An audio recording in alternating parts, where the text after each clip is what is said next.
tem que abrir. Se fizer fechado, o adversário vai sair rodando. Tá? Abre e faz o mesmo giro.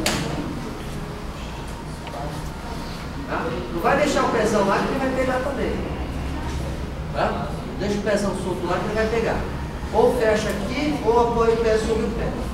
Tá? Porque é aquele tesão, né? Tá preso. Aí, daqui, semana que vem a gente vai sair pra, também pra chave. Ficar por dentro. Não por fora. Se ficar por fora, não pega a chave do outro. Tá? O joelho vai ficar por dentro. O mestre, panturrilha até que faz pra frente. Só. De novo. Adversário vai ter aquela linha.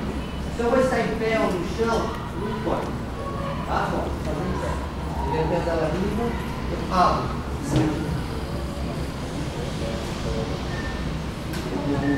Cola o pé no peito e.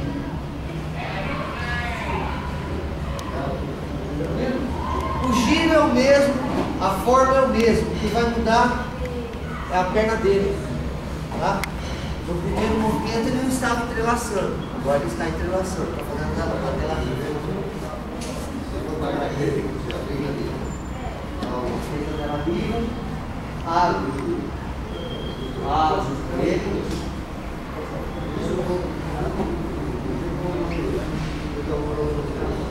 Facinho? Osso. É a mesma coisa.